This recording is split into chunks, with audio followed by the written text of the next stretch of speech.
जय हिंद जय भारत। क्या हाल है आप सभी के? उम्मीद करते हैं सब बच्चों के बढ़िया होंगे, अपने अपने घर पर मौज काट रहे हैं। तो देखिए, व्लादिमीर पुतिन रशिया के सबसे पावरफुल लीडर, इनफैक्ट दुनिया के सबसे पावरफुल लीडरों में से एक माने जाते हैं। उनकी विजिट है अगले महीने, यानी कि दिसंबर के महीने में वो इंडिया आ रहे हैं और यहाँ पर कई सारे जो समझौते हैं वो यहाँ पर किए जाएंगे और यहाँ पर बातचीत की जाएगी किस तरह से अपने जो संबंध है उसको आगे बढ़ाया जाए, किस तरह से हमारे जो व्यापारिक संबंध है उसको यहाँ पर देखा जाए, किस तरह से डिप्लोमेटिकली यहाँ पर जो है ना चीज़ें को देखी जाए, क्योंकि रशिया के ऊपर बहुत ज़्यादा सैंक्शन लगे हुए हैं। तो सारी की सारी जो चीज़ें हमें यहाँ पर जो है ना बराबर से देखनी है, क्या क्या हमें यहाँ पर आगे करना है। तो उसके लिए ये जो ट्रिप है व्लादिमीर पुतिन की इंडिया की, वो काफ़ी ज़्यादा इंपॉर्टेंट है, ना सिर्फ यहाँ पर रशिया के पर्सपेक्टिव के लिए बल्कि इंडिया के पर्सपेक्टिव के लिए भी काफ़ी ज़्यादा यहाँ पर इम्पॉर्टेंट है।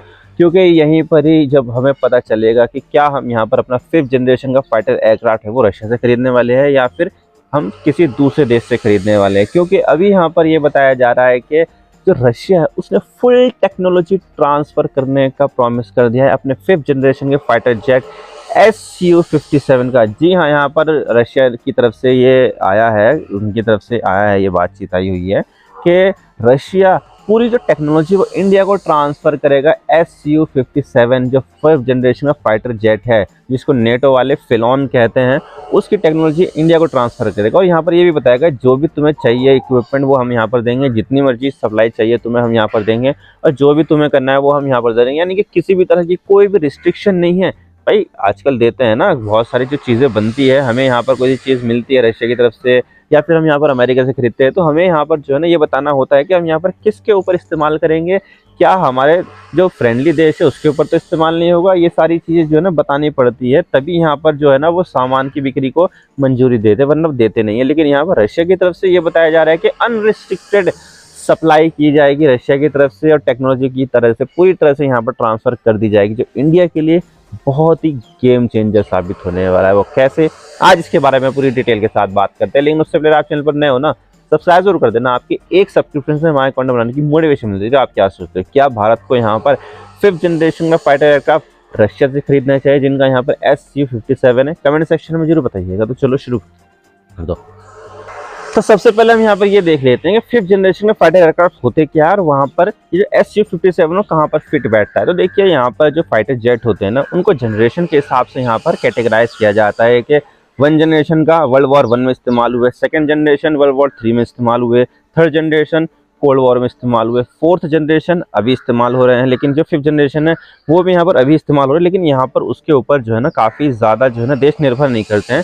ज़्यादा देशों के पास यहाँ पर 4th जनरेशन का या 4.5 जनरेशन के फाइटर एयरक्राफ्ट यहाँ पर पाए जाते हैं, जैसे कि इंडिया के पास भी है। इंडिया के पास भी Su-30 है। इसके अलावा जो तेजस फाइटर जेट है वो भी 5th जनरेशन का फाइटर जेट है, 5th नहीं 4.5 कह सकते हो। इसी के अलावा जो भारत के पास रफाल है वो भी 4.5 जनरेशन का। लेकिन यहाँ पर कोई सा भी 5th जनरेशन का फाइटर एयरक्राफ्ट नहीं है, क्योंकि उसकी लिमिटेड सप्लाई है और साथ ही यहाँ पर उसकी जो टेक्नोलॉजी है वो बहुत ज़्यादा कॉम्प्लेक्स होता है, उसको बनाना भी यहाँ पर काफ़ी ज़्यादा डिफिकल्ट होता है। और इसके अलावा यहाँ पर जो R&D की गई है जिन देशों ने, वो ऐसे थोड़ी ना टेक्नोलॉजी ट्रांसफर कर देंगे, उसके लिए तो भाई यहाँ पर वो बहुत ज़्यादा रिस्ट्रिक्शन लगाते हैं। और इसी वजह से 5th जनरेशन का फाइटर एयरक्राफ्ट सिर्फ कुछ चुनिंदा देशों के पास ही, ज़्यादातर विकसित देश हैं, अमेरिका के पास हुए, डेनमार्क के पास हुए, इंग्लैंड के पास, ब्रिटेन के पास हुए, इटली के पास हुए, जर्मनी के पास, जापान के पास और इसराइल के पास हुए। लेकिन यहाँ पर उनको देने वाला कौन है? वो है यहाँ पर अमेरिका। अमेरिका यहाँ पर F-35 फाइटर जेट को इस्तेमाल करता है, उसको यहाँ पर बेचता भी है। लेकिन साथ ही यहाँ पर 2 देश और है जिनके पास 5th जनरेशन फाइटर एयरक्राफ्ट है, वो है यहाँ पर चाइना। चाइना के पास J-20 है और साथ ही यहाँ पर FC-31 भी है। ये यहाँ पर 5th जनरेशन के फाइटर एयरक्राफ्ट है और वो काफ़ी ज़्यादा तेज़ी के साथ इनको बना रहा है। और इसके अलावा रशिया के पास भी यहाँ पर Su-57 है और Su-75 चेकमेट है। Su-57 फिलॉन के नाम से जाना जाता है और Su-75 चेकमेट के नाम से जाना जाता है, जिसमें यहाँ पर जो सबसे ज़्यादा एडवांस जो है वो Su-75 चेकमेट ही है। लेकिन यहाँ पर उसका प्रोडक्शन इतना हो नहीं रहा है।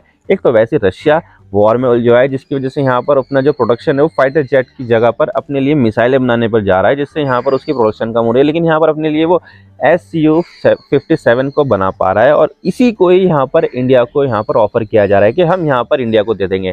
अब देखिए, 5th जनरेशन के फाइटर एयरक्राफ्ट की काफ़ी ज़्यादा खासियत ये होती है कि वो रडार की पकड़ में नहीं आता है, जबकि इससे पहले जो भी फाइटर एयरक्राफ्ट होते हैं वो आसानी से रडार की पकड़ में आ जाते हैं, क्योंकि रडार की टेक्नोलॉजी में भी काफ़ी ज़्यादा चेंजेस आ गया है।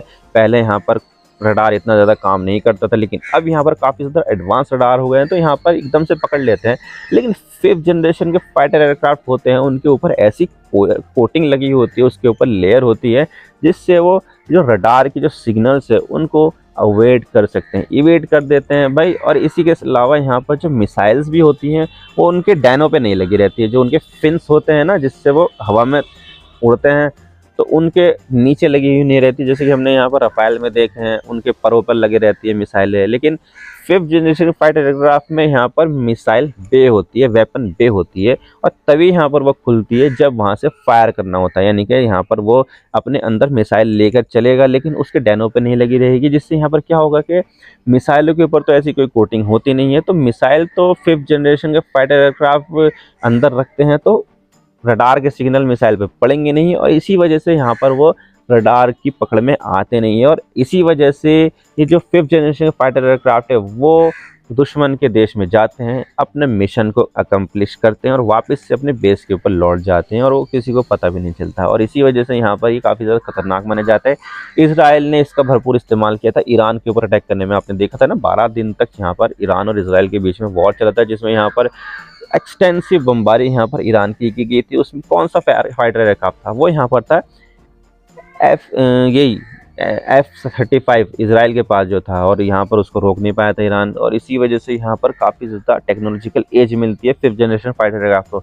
लेकिन यहाँ पर ये जो 5th जनरेशन फाइटर एयरक्राफ्ट में जो सबसे एडवांस माना जाता है वो नो डाउट F-35 ही। लेकिन यहाँ पर एक चीज़ में यहाँ पर Su-57 को एज मिलती है, वो यहाँ पर कंट्रोलिंग उसके अंदर बहुत ही ज़्यादा बेस्ट है। यानी कि एक जगह पर एक मौका ऐसा आएगा कि हम जो पायलट है या फिर ऑटो पायलट है, वो अपना जो कंट्रोल है वो फाइटर जेट से खो देगा F-35 में। लेकिन ऐसा यहाँ पर Su-57 में नहीं होगा। बहुत ही बेटर, सबसे बेस्ट कंट्रोल यहाँ पर पाया जाते हैं। इलेक्ट्रॉनिक जैमिंग से भी उसको कुछ फ़र्क नहीं पड़ता, और बाकी सारी चीज़ों से यहाँ पर उसका कंट्रोल लूज़ नहीं होता है। यही चीज़ की सबसे खासियत बात है, और इसी वजह से यहाँ पर उसके क्रैश भी बहुत कम देखने को मिलते हैं। जबकि F-35 के जो क्रैशेज़ है वो हमें यहाँ पर अक्सर देखने को मिल जाते हैं, और इसी वजह से ये एडवांस है Su-57।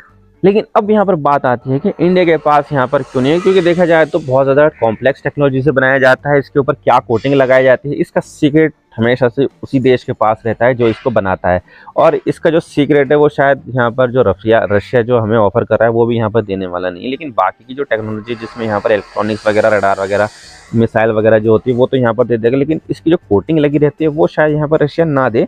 लेकिन यहाँ पर उसने इस चीज़ को कंफर्म कर दिया है कि भारत को यहाँ पर फुल एक्सेस दिया जाएगा, फुल टेक्नोलॉजी ट्रांसफ़र यहाँ पर पूरी तरह से की जाएगी, कि जैसे भी आपकी मर्जी हो, जैसे भी जितनी भी यहाँ पर आपकी क्वांटिटी की रिक्वायरमेंट है वो आप यहाँ पर बना सकते हो। और ये भारत के लिए काफ़ी ज़्यादा सिग्निफिकेंट है, क्योंकि भारत के पास अभी 5th जनरेशन का कोई सा भी फाइटर एयरक्राफ्ट अभी इंडिया के पास नहीं है। और हमें यहाँ पर देखा जाए तो चाइना से भी खतरा है, पाकिस्तान से भी खतरा है। चाइना के पास तो दो वेरिएंट है 5th जनरेशन फाइटर एयरक्राफ्ट है, और इसी के अलावा यहाँ पर जो पाकिस्तान है उसके पास भी चाइना से 5th जनरेशन के फाइटर एयरक्राफ्ट आने वाले हैं, जिससे यहाँ पर क्या हो जाएगा कि हमारे जो दो राइवल देश है चाइना और पाकिस्तान, उनके पास यहाँ पर 5th जनरेशन का फाइटर एयरक्राफ्ट होगा। और भारत का जो यहाँ पर खुद का 5th जनरेशन का फाइटर एयरक्राफ्ट जो प्रोग्राम है AMC है, एडवांस मीडियम कॉम्बैट एयरक्राफ्ट, उसका जो प्रोडक्शन है वो 2036-2037 से स्टार्ट होगा, तब जाकर यहाँ पर उसका मास प्रोडक्शन होगा, और फिर यहाँ पर इंडिया की एयरफोर्स में शामिल होगा। तब तक यहाँ पर भारत के पास नहीं होने वाला है कोई सी भी। लेकिन उससे पहले यहाँ पर पाकिस्तान के पास चाइना से यहाँ पर उसके पास सप्लाई आ जाएगी, तो भारत से पहले पाकिस्तान के पास 5th जनरेशन फाइटर एयरक्राफ्ट आ जाएंगे, जिससे यहाँ पर कहीं ना कहीं भारत के लिए कंसर्न की बात है। और भारत को यहाँ पर चाहिए कि इसको कूप अप करे जल्दी से, और भारत के पास भी 5th जनरेशन फाइटर एयरक्राफ्ट हो, ताकि भारत के ऊपर यहाँ पर जो है ना कोई भी प्रेशर ना डाल पाए, और जो बैलेंस है पावर का वो भी यहाँ पर बराबर रहे। तो इसी वजह से भारत को इस चीज़ की काफ़ी ज़्यादा आवश्यकता है। और वैसे भी आजकल यहाँ पर जो है ना काफ़ी ज़्यादा बॉर्डर इंक्रेशन हो रहा है, तो उसके लिए भी यहाँ पर बहुत ज़्यादा ज़रूरी है। और आए दिन हम यहाँ पर देखते हैं ना कि चाइना ने यहाँ पर अरुणाचल प्रदेश के पास यहाँ पर जो है ना अपना मिलिट्री बेस बना लिया, अक्साई चीन में मिलिट्री बेस बना लिया, तो हमें यहाँ पर देखने को मिलती है। अब देखिए यहाँ पर अगर ऐसा होगा तो भारत के पास एक एडवांस एज हो जाएगी, कि भारत के पास भी 5th जनरेशन फाइटर एयरक्राफ्ट है जो काफ़ी ज़्यादा एडवांस है और भारत के लिए काफ़ी ज़्यादा इम्पॉर्टेंट है। और इसका जो ऑफिशियल डिस्कशन है, ऑफिशियल यहाँ पर अनाउंसमेंट है, वो जब पुतिन साहब आएंगे इंडिया में तब यहाँ पर किया जाएगा। वैसे यहाँ पर उनकी तरफ से आ गई है कि हम यहाँ पर फुल टेक्नोलॉजी ट्रांसफ़र कर देंगे, लेकिन यहाँ पर ऑफिशियली देखा जाए तो पुतिन साहब जब आएंगे तब यहाँ पर और ज़्यादा डिस्कशन होगा। और ये जो इंडिया के लिए तो इम्पोर्टेंट है ही, लेकिन रशिया के लिए भी काफ़ी ज़्यादा इम्पोर्टेंट है, क्योंकि रशिया यहाँ पर दुनिया के सबसे ज़्यादा सैंक्शंस को फेस कर रहा है।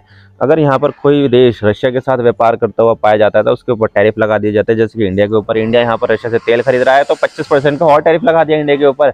लेकिन अब यहाँ पर अगर ये जो डील हो जाती है 5th जनरेशन फाइटर एयरक्राफ्ट की इंडिया के साथ, तो भारत के लिए बेनिफिट होगा, लेकिन रशिया के लिए भी होगा, क्योंकि उसके लिए एक चीज़ आ जाएगी कि हम यहाँ पर और ज़्यादा सामान इंडिया को एक्सपोर्ट करें। और साथ ही यहाँ पर इंडिया एक ऐसा देश होगा जो रशिया के ऊपर पाबंदियाँ नहीं लगाएगा, रशिया को यहाँ पर रशिया के लीडर को गिरफ्तार नहीं करेगा, क्योंकि रशिया के लीडर पुतिन को इंटरनेशनल क्रिमिनल कोर्ट ने एक अरेस्ट वारंट इशू कर रखा है। यानी कि जो भी इस ICC के मेंबर है उन देशों में अगर यहाँ पर पुतिन जाते हैं तो उनको गिरफ्तार कर लिया जाएगा, जबकि यहाँ पर इंडिया है नहीं, तो इंडिया आ सकते हैं वो, इंडिया में तो कोई दिक्कत नहीं है। तो लेकिन यहाँ पर इस चीज़ से रशिया को भी बेनिफिट होगा। अब देखने वाली बात होगी कि आप पुतिन साहब जब आते हैं तो तब क्या डिस्कशन होगा, ये तो आने वाला वक्त ही बताएगा। आई होप आपको सारी बातें समझ गई। वीडियो थोड़ा सा ही पसंद है लाइक जरूर कर देना, और चैनल पर नया हो तो चैनल को सब्सक्राइब जरूर कर देना। आपके एक सब्सक्राइब से हमें आगे कंटेंट बनाने की मोटिवेशन मिलती है। Thank you for watching. अरे God bless you all. Now signing of.